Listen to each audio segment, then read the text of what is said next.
Hey everyone, welcome to Handy at the Shandy, a Las Vegas podcast. I'm one of your hosts, Adam the Fraud, with Boring Jack, and forever now known as Table James Games. So this is hour 2 of episode 4. We're going to talk about some common mistakes people make in Las Vegas. We're going to do some kind of quick hit discussion topics, and Jack is going to preview his upcoming trip. Ryan, your friend Jack, has been an all-star for us with submitting topic suggestions, and so he was asking about common mistakes. So his first one, most common mistake made by new visitors. Jack, what are you thinking there? So the first thing I thought actually is that it's hard to make a mistake as a new visitor to Vegas. Like anything you do, you'd be like, well, yeah, that's perfectly understandable. It's your first time here and that sounded fun to you and you did it and it was probably fun. And so you can't call it a mistake, right? Like I would tend to be pretty forgiving rather than, someone telling me what they did and me just shaking my head being like, oh, that's a mistake. Sure. I think one that certainly, and other stuff I came up with kind of meets the next categories of questions that Ryan asked. And I wanted to save those for that. But I think one that doesn't meet any of the below categories and would definitely be a mistake that you could make as a new visitor is giving anyone that accosts you for any reason, giving them the time of day. Like, don't even stop to talk to anyone plugging timeshares or showgirls asking for a picture or a monk trying to give you a bracelet or stuff like that. Just like anyone on the street trying to take any of your time, giving them any, I think is just a mistake. I don't think there's any excuse for that.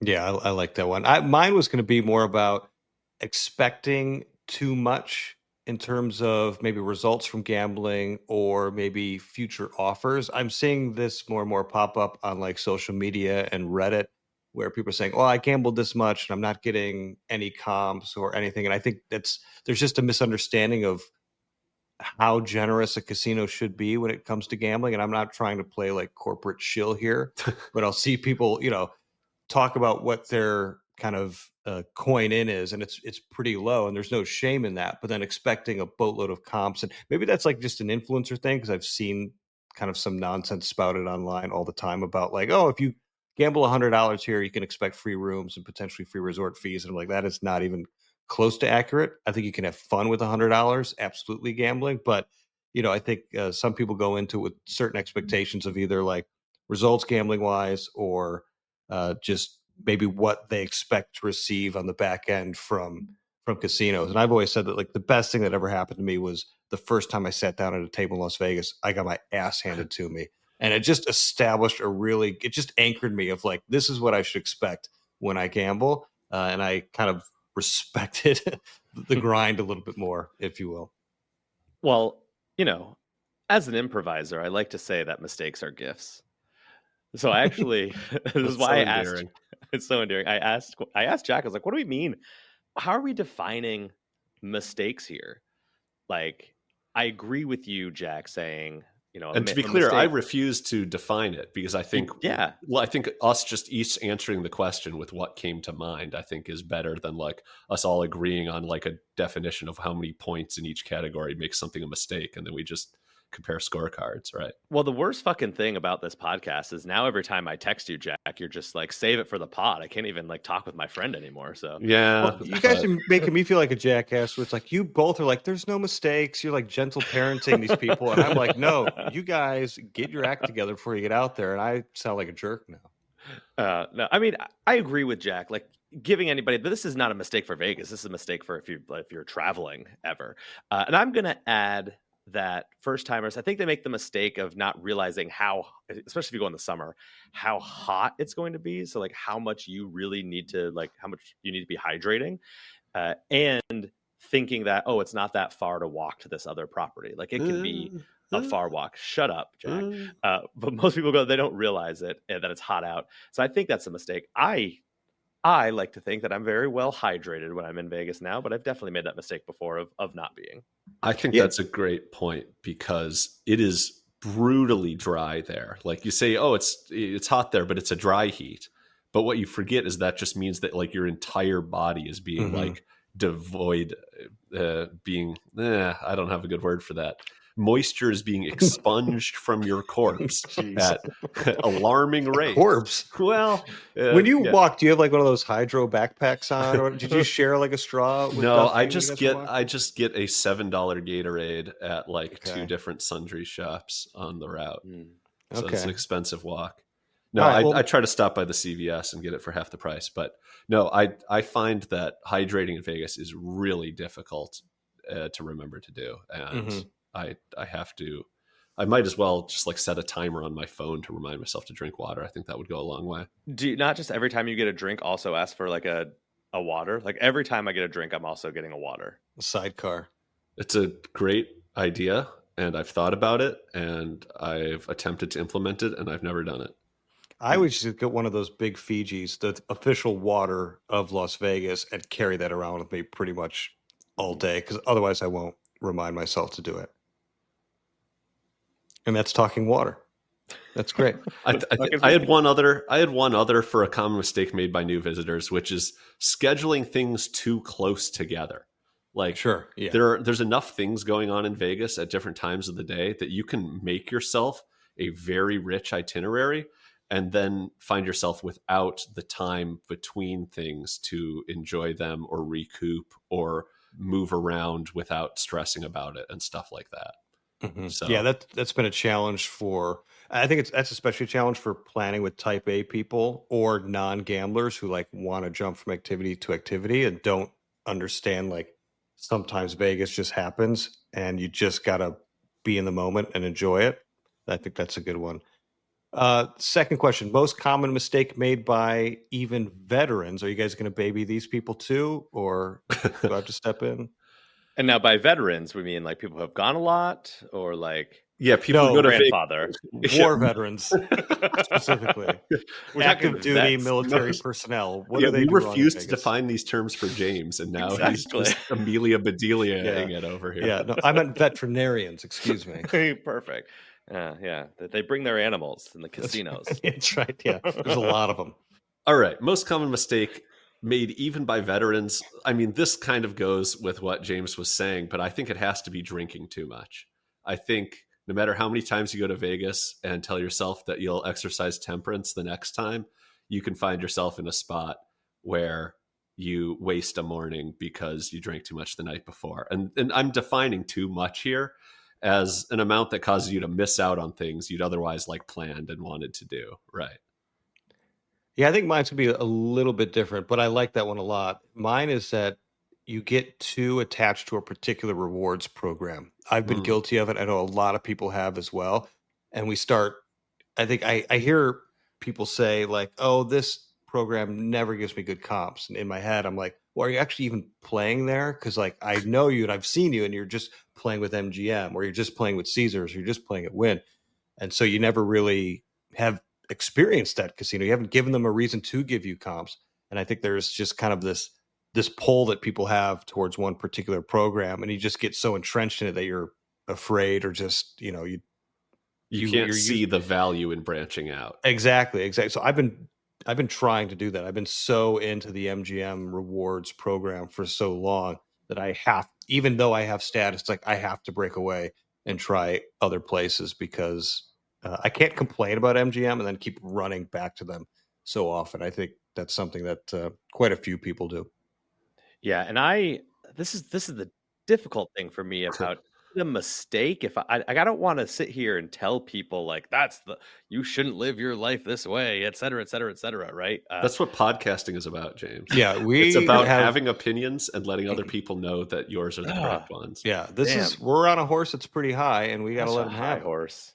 Mm-hmm. I will say in a similar vein, like just going and becoming complacent of like, this is just what I like to do. So I'm just going to keep doing this thing and not experiencing all the other things. But I think that's just I'm just reflecting that back on myself because I wish I didn't do these types of things. Because it's like, if you do the same thing in Vegas every time and you absolutely love it, like I want to respect your utility function. If you just want to show and go to, you just want to go to El Cortez every single time and like hang out in Fremont Street, even though I don't like that, like, yes, please go do it. Yeah, it's just hard for me, Jack. I'm just such a nice person. I think that's the problem. So one thing that I thought Adam was going to say, and now I get to say, is Ooh. getting too attached to any one thing, such that if it went away, that would like kind of ruin your next Mhm. Vegas trip, right? Like Vegas veterans can not get too attached to things in the sense that they don't go do other things they might enjoy, but more that they can get really broken up when things close or shut down or remodel or rebrand or any of the number of things that happen in Vegas much more often than they happen in other destinations, right? Yeah, I agree. Yeah, I agree. We all agree. Very much an agreeable thing. I'll be the lone person to offend people, and that's completely fine. Uh, Third one, most common mistake people make at video poker, and it's not something obvious like not checking the pay table, Jack. I feel like you've got one at the ready, so I'm going to let you go first. Good. And then I have a second one by the time we get around back to me. I Great. think I'm gonna take the low hanging fruit. So Ryan specifically said you can't pick something obvious like failing to check the pay table. I'm gonna say failing to understand how big of a difference the pay table makes. Like the difference. That's exactly what he said. You No, couldn't people will answer. check them and they'll know that I'm playing this 9-5 jacks or better, and when I could be playing 9-6 or something like that. But I think the example I want to make is the difference between a 98% game and a 97% game seems like it's like 1% difference, and it's not. It's like a 50% difference. Like you will lose 50% more money at a 97% game than you'll lose at a 98% game, right? Because if you're losing $200 out of, your 10,000 at a 98, that'd be 300 if the return to play was only 97. And so even if you know what the pay tables are and how to look for them, like the numbers being so high and close to 100 can kind of like cloud your judgment as to how much you're giving up. Like I said, you could be losing 50% more money with just one pip at a pay table. Yeah, okay, fine. I'll give you I, 50% of close to what he said you weren't allowed I didn't know to we're bringing math say. into it, so okay, fine. Yeah, numbers. It's our numbers guy. I think the common mistake that's being made is not knowing close to optimal strategy when you're getting to these other like kind of variants. Like, oh yeah, I'm pretty good at bonus poker and I'm pretty good at jacks or better. And then it's like, I want to play deuces wild. And I'm like, I have no clue. I think people just play these other games because they look fun. And again, God, it's really tough for me to say this. Or it's tough for me not to say, so I'm going to say it anyway. Like, you do you. Like, you want to play these deuces wild and like not know what you're doing. Like, fine, I'm not going to like sit here and be like, that's a mistake. It's But a mistake. it's the freaking.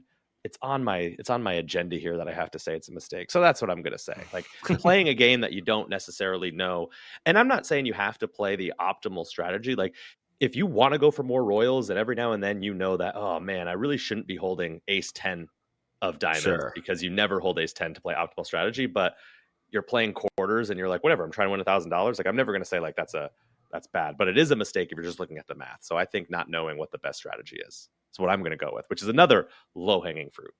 Yeah, mine was going to be somewhat similar, so I'll pivot slightly, but I think for me, it's getting too caught up at times in the kind of cocktail experience, if you will. Like I Ooh. always harp on the fact that like that's what I like playing video poker. I like having a good cocktail. However, the pay tables can be significantly worse at some of those bars and really probably more advantageous for me. And I've done this a couple times, very proud of myself, of just buying a dice cocktail and then finding a game on the floor. Now, what's the actual monetary impact of that? Probably not much in terms of when I was playing. I certainly haven't tracked it, but Mhm. like I can still have that experience, pay out of pocket for the drink, and then find a good, like I said, a good machine on the floor to kind of just sit at. Because I also don't drink that much. I'm not going to have 4 or 5 sitting at the bar. I'm only going to have 1 or 2 anyway. So that would be mine. But I had to pivot last minute a little bit about that.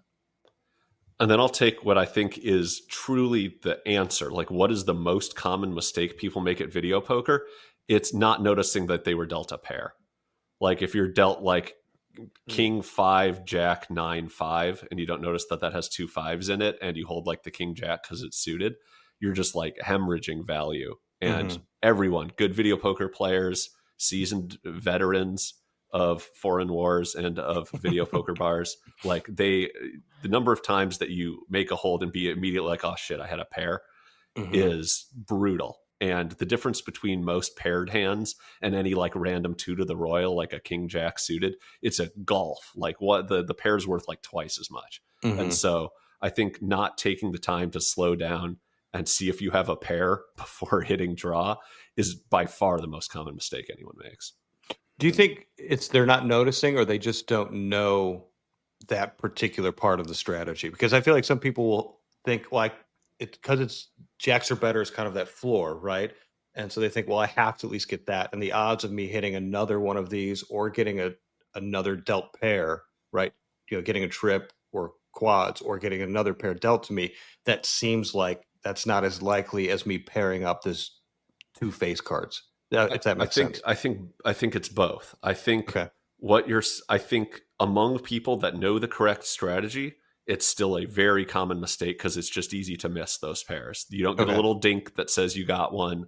Your eyes are drawn to the cards that have the logos on them. On a video poker machine, the jack through the ace all have a little picture of like the various royalty, like the picture of a king, queen, or jack. And then the ace has like this vibrant shield looking thing on it, so that all the jacks or better cards really stand out. And so your eyes are drawn to them first. But I think what you're saying is true, that if you don't know the strategy, or maybe you do know it, but you don't really appreciate how big the difference is, you're not going to train yourself to overlook the flashy face cards and try to check for pairs first if you don't know how big the gulf is, I guess. Right. So this is a completely, I mean, it's not off topic, it's on topic, but this reminded me, you know how online poker, like they'll do 4 different colors for the 4 different suits? Yes. Have you ever seen a video poker machine do that? No. And I can pretty safely say that none do, because there's only like 1.1 video poker manufacturers, and all the IGT games look the same. Like almost every video poker game you've ever seen in any casino is made by IGT. And they're like the slot manufacturer that makes like Wheel of Fortune and some other popular games. But almost every bar top video poker machine or video poker machine on the floor is from them. And if you see one that's not them, it's going to look weird, but it's still going to have only 2 color cards. I mean, they wouldn't want you to, right? Because that would help you distinguish and not make small mistakes. Like, oh man, I accidentally kept this heart when I didn't mean to. Sure. So I don't see why they would have an incentive to do so. I just was thinking about that when you're like training your eyes to overlook something. Thank you for entertaining my my. It would certainly make it feel less bad when you get like the wrong card for the royal. You get the fanboy special, right? That wouldn't feel as bad if it was like you got like a green club to go. That's true. Or something. Yeah. All right. Anyway, we'll move on. Most common lodging mistake. Now Ryan didn't specify if this was for novices or veterans. We can just say in general. So most common lodging mistake. Go for Calling it, it lodging. Is that number 1? You're the hotel guy. Why don't you start? I'll say a mistake because we're being so soft on people. I'll just say a mistake that I make, which is spending too much on an upgrade that I'm not really going to get full use out of. So I find that like I like a nice room, and I think there's a lot of value in people who say like I just need a bed and a pillow, and that's all I need from Vegas. And I've said that's not me for a long time now.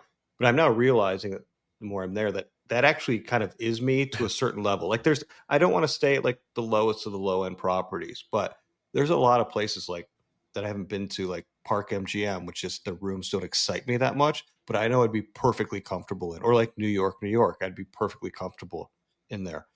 And so I think, and this leads back to something that I talked about on a previous episode, which is like accepting more comps and making sure that I'm using them more often instead of just trying to find kind of the best tier thing that I can afford for that particular trip, if that makes sense. It's so tough though, because some of these rooms that you're only paying, like let's say you're there for 3 nights and they offer you an upgrade to some suite for like $80 a night. And that's like a little steep because that's 240 plus, right? But you bite on it because these rooms are baller. Like there are some cool rooms and suites that are huge and have interesting features to them and have unique aspects to tell your friends about or to take pictures of. Like, they're very enticing suites that you can get upgraded to. And for like $80 a night to get some like baller accommodations, like, it's hard to say no to that, even if you're not getting the $80 of value out of it every night. I mean, despite not gambling much at Aria recently, they offered me like an literally $80 upgrade to one of the Sky suites. I'm like, well, I mean, I should see. It's not a mistake. Never mind. Just we'll erase that, and I'll come up with another one in a future episode. Most common good decisions made by people in Vegas. Number one, always accepting every upgrade. That's right. No matter how expensive it is. What a lodging blooper I made. All right, go ahead, James. I'm going to say it's not asking if there are either upgrades available or early check-in available, or, you know, can I have a higher floor? I think the most common mistake is not just asking to see if there's something that you want available. So I'm always trying to check in early. I'm always asking, hey, like, do you have what's the highest floor you could put me on? Is there like, are there any upgrades? It's our anniversary. I was wondering if there's any upgrades. So and I think a good thing you're pointing out here is being specific about what your ask is. Like saying, can I have a higher floor? Or even going so far as to say, like, hey, do you have anything above the 40th floor or something like that? The more specific you can be, the less likely they are to pretend to accommodate you and then just give you something run of the mill. Yeah, that's such a good one too. I think I've written about this before too, and that's probably where I learned it. Brought it up. No, but knowing which hotels have good rooms that you can upgrade into. Like, there are some hotels where just they don't have a ton of suites, or they just don't have a lot of different room types, where there's some that do. Like MGM Grand has some. Aria's got some really kind of nifty upgrades that you can do if you get out like into the Sky suites and stuff. And then also knowing like which hotel is more likely to get you into one of those rooms. Whereas like Resorts World's not always great about the upgrades, whereas like Aria can be, MGM Grand can be. And so just understanding that. And then what I would also say is, well, I go off on a tangent. If you're booking just a flat rate, I think I definitely wrote this in a newsletter of not checking all the rooms that are available to you, because what can happen with these hotels, I'll call it MGM Grand specifically, because they have so many different types of base rooms, like king, double queen, ADA accessible. If you're not scrolling down, you actually might miss like an upgrade that you can get for 10, 15, 20 bucks into a slightly larger room. And I think people are just like, I'll pick the first one. That's fine. But they're not actually seeing all the options, where it's like, I see people like do the $20 trick or want to try it, or $50 trick. It's like, you actually probably could have just prepaid for that for even less than $20 if you scroll down and look through all the options. Like Park MGM only has a couple room types, whereas like MGM Grand has a ton of room types. So just make sure you're checking that out too. So my most common lodging mistake, I would say, is ignoring the adage of location, location, location. Like, a lot of people just get on Expedia and find what's cheap, especially when, maybe younger visitors to Vegas who are on more of a budget, but then they lose that cost back in trying to get around to the places they actually want to go by paying for like taxis and Ubers and just paying with your time of having to get back and forth from your home base to where you actually want to be. And so I think not looking at a map and seeing exactly where the hotel is relative to the other things you have planned, or just relative to where are the other hotels that are nearby, like what is around there. I think that's the biggest mistake for lodging, because like your room doesn't matter as much as where you are, I think, in a lot of cases. Yeah, especially in certain locations. So like Center Strip, it's sometimes hard to find a bad room. That's the only example I can think of. But I mean, like, they could offer me a really nice room at Mandalay Bay. Like, if let's say I could get comped at Vidara, or I could get comped at Mandalay Bay in like a room that's twice as big and twice as nice, I'm going to take the Vidara one like 100% of the time. Like, I would need truly luxurious accommodations at Mandalay Bay that are there for bragging rights before I would want to stay and play there, or stay and be anchored there and have to try to get to where I want to play. Right. Yeah, that makes sense. Yeah, I would rather stay like at Red Rocks or like off strip somewhere, I think, than stay all the way down at Mandalay Bay because at least I know I'm Mandalay going to be Bay like is almost further when you think about it. correct. Exactly. I'd rather stay at Rampart and Uber back and forth for $40 for sure. All right, next one is the most common dining mistake. I'm gonna go with almost shitting your pants at Wicked Spoon. That's a pretty common one. The only thing worse is actually doing it. Yeah, for sure. We're definitely going in November. I hope the two of you join to get the full experience. Oh, to Wicked Spoon? Yeah. They'll still be giving out 2-for-1 coupons there. Yep. All the way to the end of the year. The end of the year. Yep. All right. Well, most common dining mistake. I think I'll take it seriously here for a second. Oh. I think letting yourself get too hungry without a plan. I think that's the most common dining mistake, is that you get to a point where you got too immersed in whatever it was you were doing, and now you need food now. And so you just get whatever's available. If you had, proactively made steps to either eat something so you could be in the right headspace, or at least just have planned when and what you were going to eat, you would end up at a better destination. Because there's places to eat everywhere in Vegas, but they're not all great. And some truly are great. And so I think the main thing I plan around in Vegas, like even if I knew I was going to be on a trip where I'm like, I'm just going to fly by the seat of my pants. I'm going to go which way the wind blows. I'm going to hit it and quit it, as Adam says. I'm going to do all these like seat of my pants sort of things. I would still know where and when I was going to eat. Right. Yeah. And I think now probably a mistake would be, well, unless Vegas is really in a slowdown, but not making a reservation, because those can fill up quite quick. And unless you've got it in, you're not going to be able to get a seat at the place that you really want. So planning a little bit earlier than maybe you normally would back home is going to be pretty paramount, especially if it's a popular restaurant. Yeah, I think the planning, we're all kind of in the same boat as being a mistake. And not only just like, oh man, I don't know if this is going to be good or not, but my biggest fear, I guess, is like going and finding mediocre food that costs a lot of money. And be like, oh man, like I can't believe I paid this amount of money for this not even decent meal or something I like. Where I'm okay if I go somewhere and I'm paying like a lot of money, but it's really good. And I'm also okay with not paying money for like, a slice of pizza at New York or whatever. That's fine. I'll eat that all the time. But if I'm not planning like, oh, this is where I'm going to eat. Yeah. You're going to end up at a Chili's for $40 and you're gonna be like, damn it. That was awful.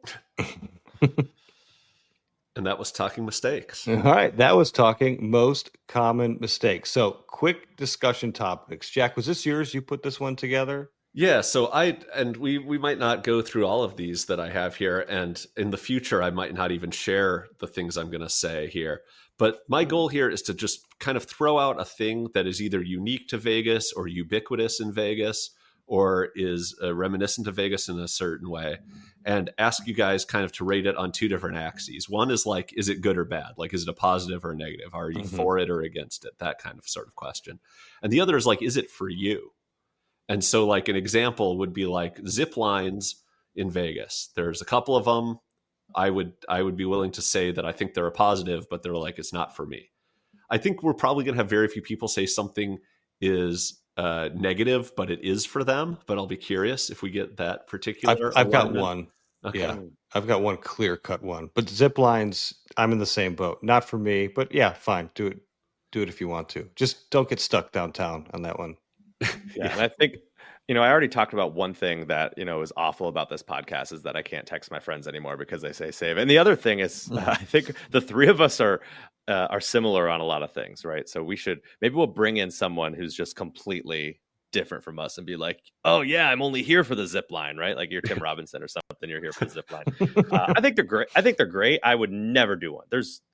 I don't think you could pay me enough. That's not true. But like, even if it was like, this is free, go do it. I'd be like, no, not for me. But yeah, so and if we don't really have to go around the horn on each of these. We can kind of just see where the discussion goes. But my first one was ceilings that look like the sky. So like at Paris or the Caesars Forum shops or Miracle Mile shops, that kind of thing. What do you think about ceilings that look like the sky? Good, and I'm all for it. I absolutely love it.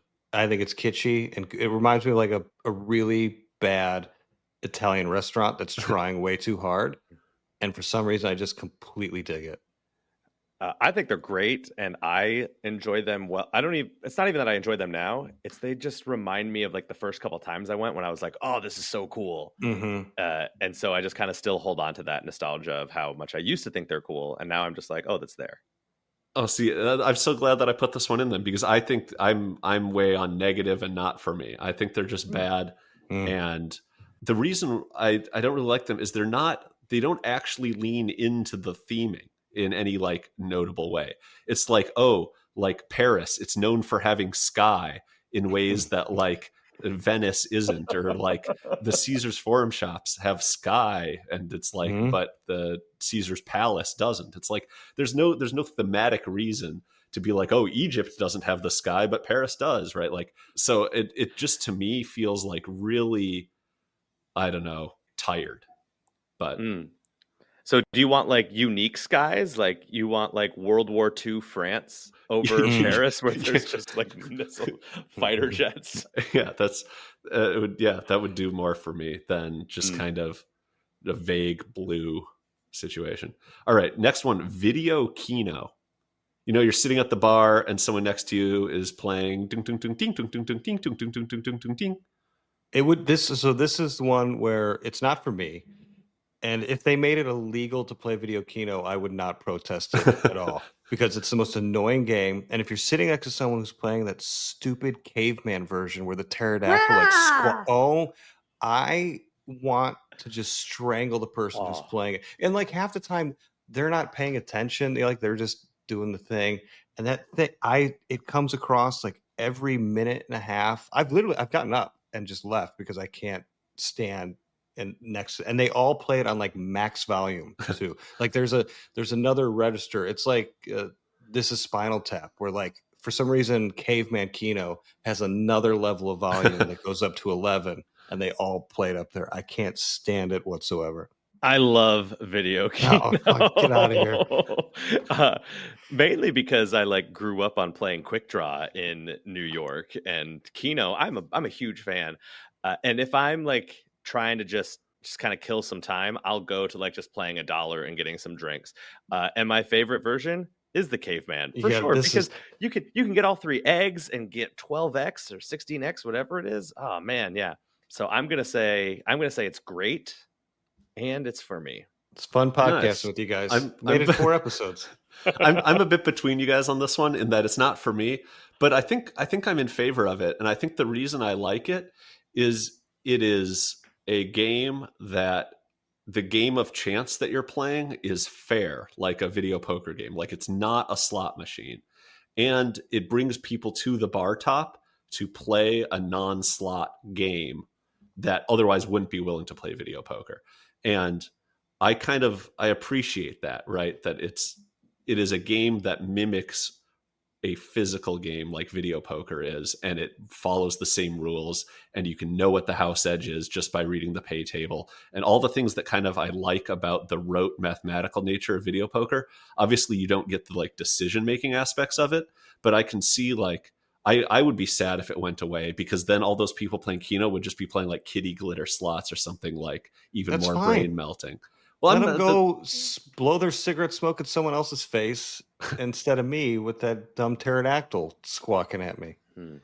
Next one, trams. Vegas has some trams that you can take to get between place to place. What do you think about them? I'm a fan of the tram, the Aria Bellagio tram, even though I know that it's probably just faster to walk through it. Every now and then I'm like, I just don't want to walk and I want to take that. Now I haven't done the other tram, the Mandalay long Bay one. Luxor. Mandalay. Oh, the monorail. The monorail, yeah. Is that considered a tram too? It's got to be considered a tram too. Yeah, I was more thinking like this Treasure Island, Mirage, the Mandalay Bay to Yeah. Excalibur, and then like the Aria one.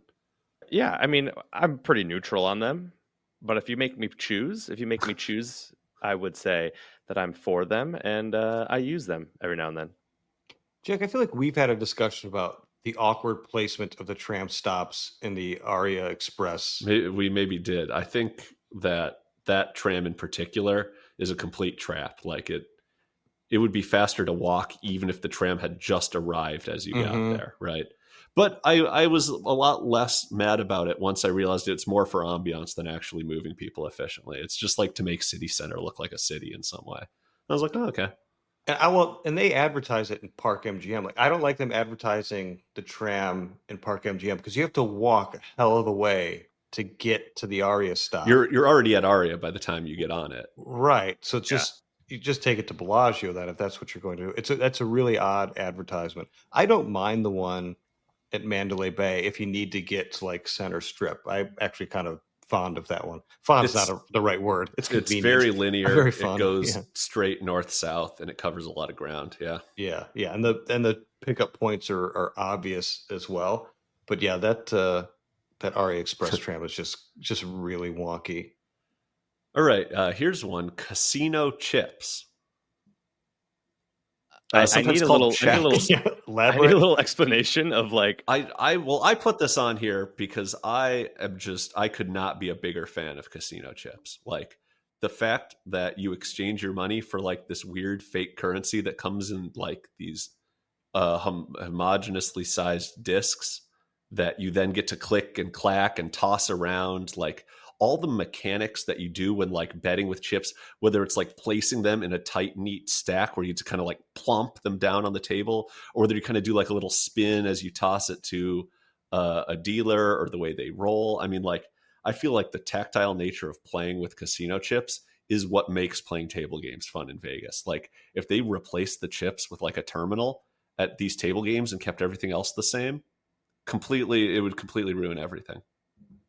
Yeah, I'm with you. That's why I have a hard time playing a lot of the electronic versions of the games, because it just doesn't feel the same. Like I'm the same way. I like that kinesthetic nature of handling the chips. And maybe it's because I started gambling playing poker, and that's just kind of a rite of passage when you're playing poker. It's just doing stupid chip tricks with your hands and stuff.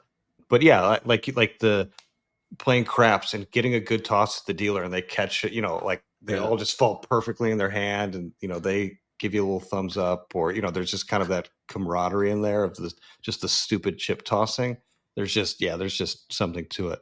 Oh yeah, absolutely. I thought I would be. I don't play hardly any of the even just bubble craps. I'll play it every now and then, but no, I want to have those chips in my hand. I also don't want to see, like, it would be great if you had to put like quarters in the slots and then and in video poker again. Like that would be great. I never did get to play that way. I do feel like that could be somewhat exciting, having to actually like physically feed it like a parking meter on every spin. Yeah. I could see it getting annoying, but also some fun. chores are fun. Yeah.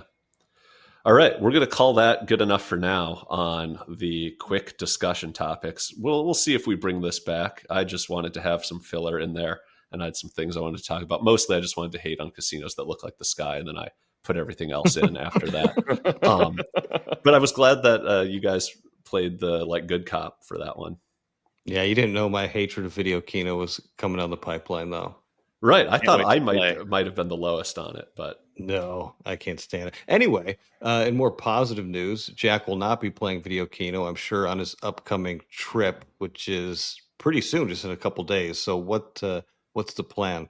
So this is a trip that I've done like every year. This will be like the 4th year in a row we've done it. So for my birthday, I would invite a group of my friends we're all friends from when we worked at Dell when we were first out of college.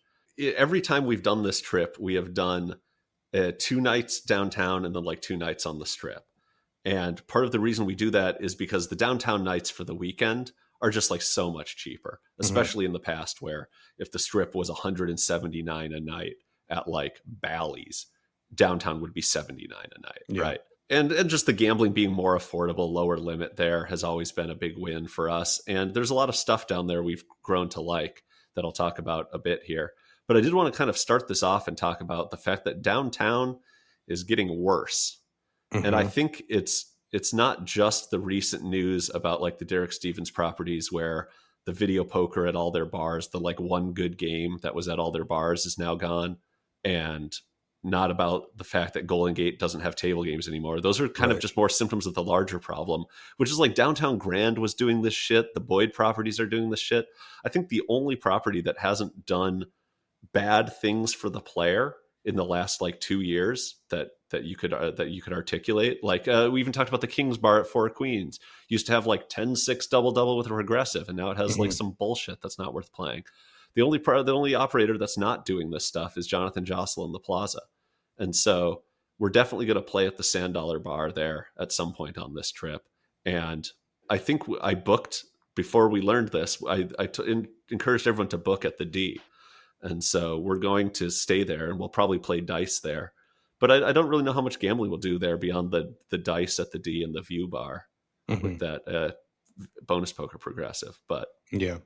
The problem is, and I've seen this tweeted and I agree with it, and I've said it before too, where it's like downtown is becoming more and more strip-like in terms of pricing, in terms of like table games and what they're offering, and just gambling in general. Like the conditions are getting worse and worse, as you've kind of said.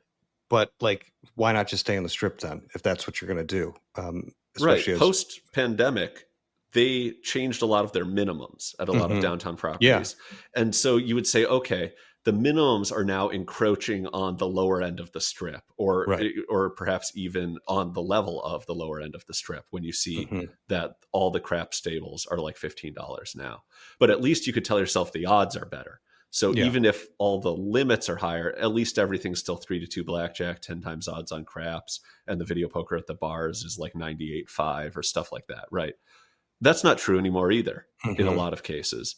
The minimums are higher and the odds are getting worse. And so, there's the value add isn't there. I think it's basically just the cheap hotel rooms at this point. Yeah. Yeah. And if I could do another segment of what are we plugging now?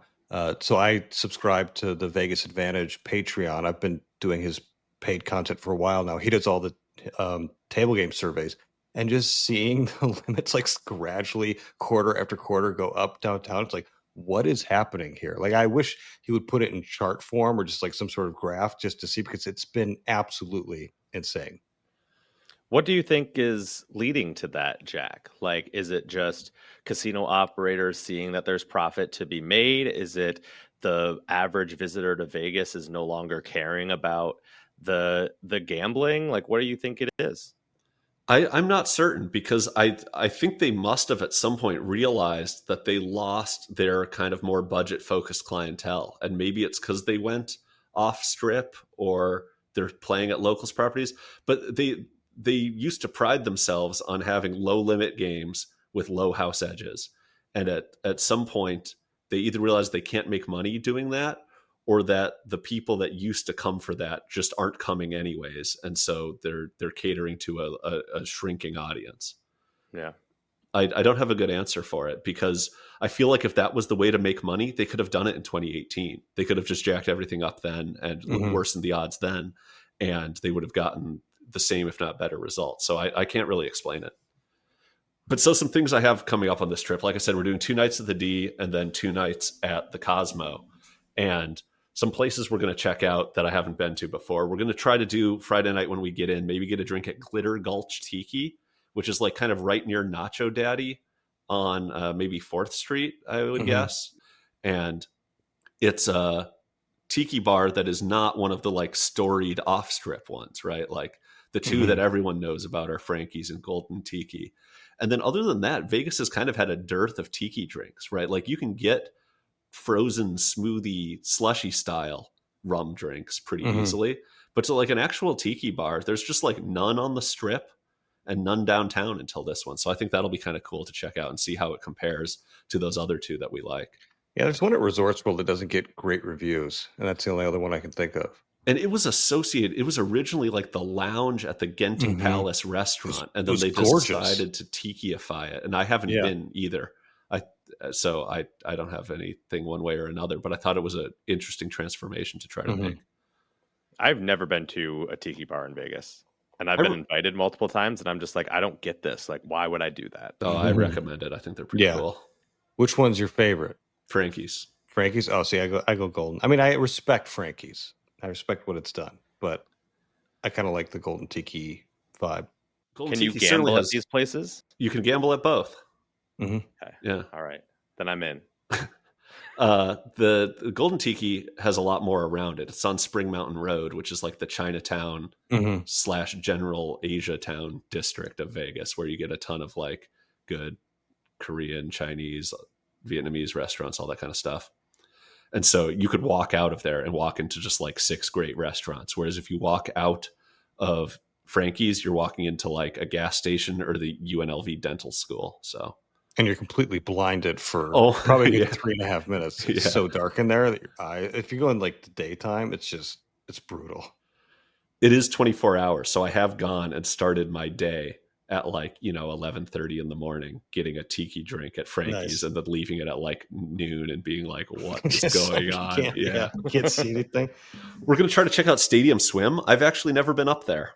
Yeah, I And haven't if either. you're staying at the D, you in theory get like a free pass to Stadium Swim. And so I'm going to maybe try to check that out Saturday morning. We're getting in Friday night.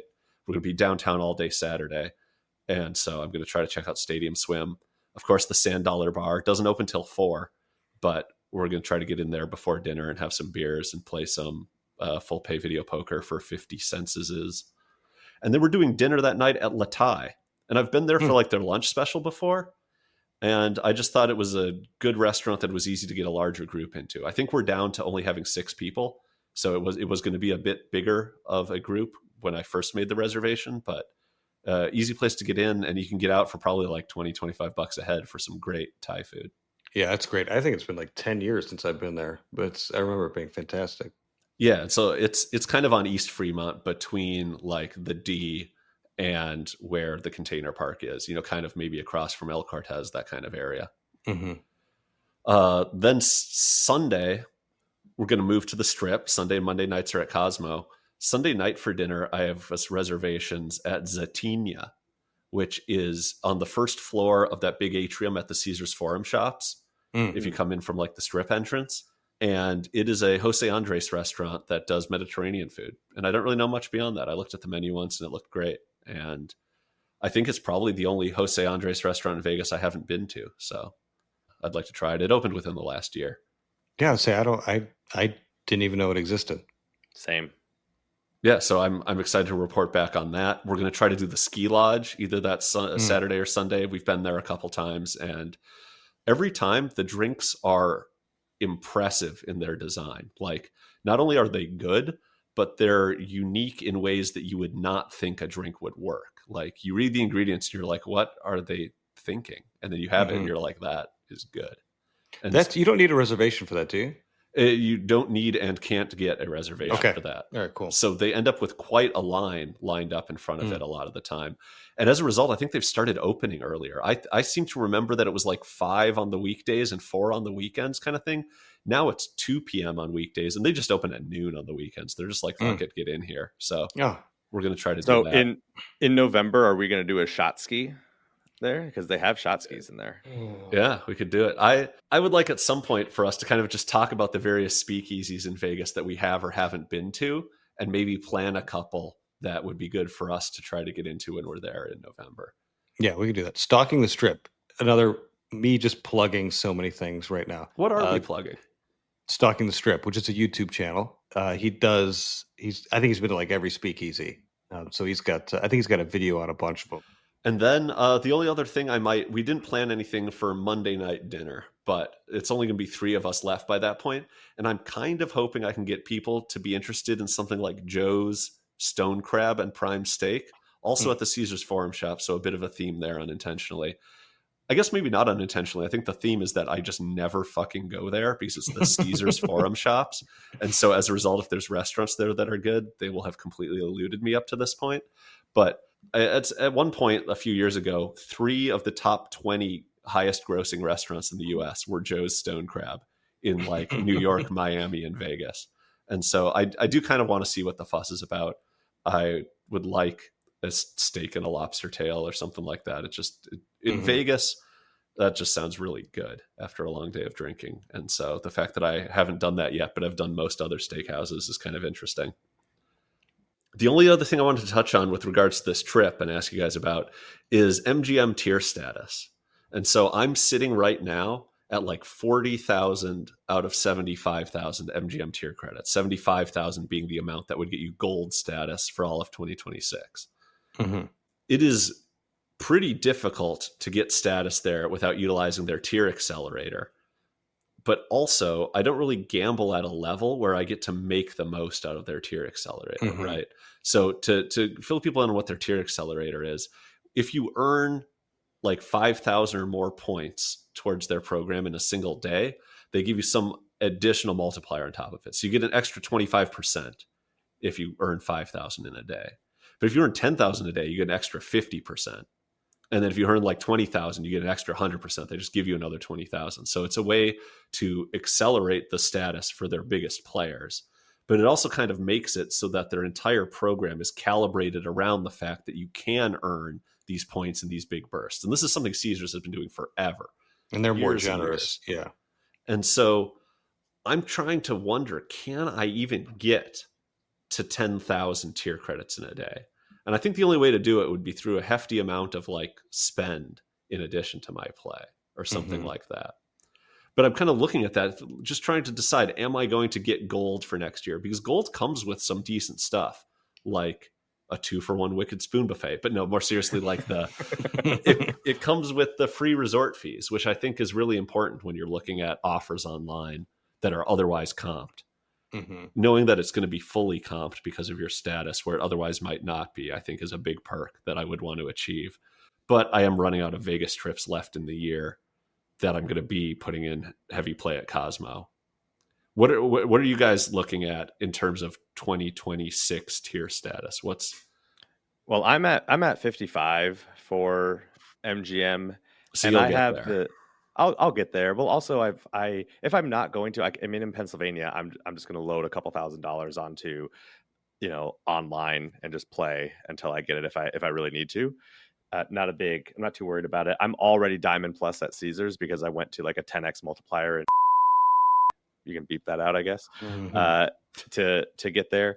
I am not going to be doing win. I think you can get to 10, but I think you'd have to either go slightly harder on video poker. I think maybe if you were going to do it all from census. video poker, I think you would need 36,000 in coin in a day. Okay. Which, if you're losing about 3%, that's like almost $1,000 in Theo, right? Mm-hmm. If my math checks out. And so that's... Keep in mind, even 1 percentage point difference could be up to 50% more. Yeah. Well, right. It'd be the difference between, like, if I played 7-5 bonus instead of playing my normal Ultimate X on that game, I would lose like only 6,000. Well, I would lose only 600 instead of $1,000, which I do think is a notable difference. But yes, that's a callback to part 1 for people who go back to it, please. Mm-hmm. If you didn't listen to part 1, but you ended up on part episode. 2, brutal. Mm-hmm. Yeah, I think you could do it. You just have to stop only betting quarters, bet dollar Ultimate X. You'll get there quickly. Get there 4 times as fast. How about your tier statuses, Adam? Well, it's shocking that I have the highest stat. I have 75,015 tier credits, so I am gold. And it's a credit card. Yeah, but so here's the thing: you're not using the credit card. So because last year, I'm not kidding, 5 people asked me in late November, "Hey, I'm like a handful of tier credits away from getting gold status. If I get the credit card now and spend X amount, can I get it?" And my answer was like, no, because you're too late, because they get deposited into your account, on the statement date or just after the statement date. You're not going to have enough time. And so I tell people, like, you can get the free card. They've got a more expensive card, which has a little bit more perks in terms of like rewards credits you can earn for different milestones and stuff. But I think it's a good backup plan. I'm not trying to give credit advice, but so many people get so close. And if you just spend a little bit on the card, the only opportunity cost is the hard inquiry on your credit report, which will, that diminishes over time. And then if you are into points and miles, like where that spend would otherwise be going on what other card. But other than that, it's a pretty low opportunity cost, relatively speaking, and you could bump your way up to gold, or I might be getting platinum this year. It's really going to depend on how this trip goes, just with the credit card spend and then some decent spend at the resorts as well. Jack, what about like, I mean, you're doing these nicer dinners, but you're doing them at Caesar's properties. Like, why not an MGM property and Yeah. then put the entire meal, yours and your friends, right? Yeah, That's going to get you a couple more grand right there. I unfortunately didn't book my restaurants for this trip based on trying to use my friends to further my tier status, Well, which is do it. which is a mistake. That's a mistake. That's one of the biggest dining mistakes people Dining make. mistake, yeah. Is not exploiting. You can also do what I do, and I have slot pulls with like 10 of my friends from home that I just go into and say, oh man, I need win status. And so I'm like, hey, everyone give me $200. And now we've got 1,600, and I'll go to like a $20 Huff and Puff machine and just get thousands of credits. So maybe you should have more friends that all are of my friends degenerates. from home are going to be there. Do you guys want to do one? Or do you guys want to send me money? Or you could just I not would. play, say you played, and say you lost it all, and then you just banked a year's worth of resort fees and profit and just go that way. Exactly. Then who cares Do about that one. status? I think that's a slot influencer like 101 course that we just AP. taught. But yeah, I honestly think like for a lot of people, if you're visiting Vegas frequently, you're an MGM visitor, or you're a Caesars visitor, like honestly think about the credit card, because while Caesars, they don't technically earn their tier credits, there are ways through spend that you get a boost in tier credits. I'm not going to go into it now. It's a little bit more nuanced, but it is something to consider, especially with MGM, because every dollar you spend equates to $1 or one tier credit. And then they have a couple categories where it's like 2x points, like gas and grocery stores. So like, for instance, we just paid many thousands of dollars on Disney. I bought Disney gift cards at the grocery store. So I got 2x on all those, which 10,000 points right there just by doing that. So something to consider. Don't go to Disney and do it that way, but there's other ways to go about it. Most of that is to say that a lot of my my Sunday and Monday for this trip is going to be spent at the Chandelier Bar. Just do it the old-fashioned way. And not necessarily because I'm going to be chasing gold stat. I mean, there's no shot I make it on this trip. This would be like this trip and then another one kind of thing. But mostly because I have to get a fucking handy at the Shandy, right? Yeah. This is going to be the only shot that I have at it in the coming months. And so we're going to make it work. And I'm going to sit at my favorite bar, drinking my favorite drink and playing my favorite game with some of my friends. And I think it's going to be a great time. It's perfect. And if you don't get one this trip, you unfortunately leave the door open for me, because I'll be out next. And no one on this show or in this community wants it to happen to me. So you better get it. Yeah. I think for our trip in November, when we get in on Thursday, I'm going to do an Aria night comped one night, just so I can then sneak over in the morning to the Shandy, try and get that handy. Oh, that's a good call. All right. Well, thanks, Jack, and good luck on your upcoming trip. Thanks to all the listeners for, again, your support online, the positive feedback, the nice reviews. Like I said, we really do appreciate it. Thanks for listening. And that's it. Bye now. Take care, everybody.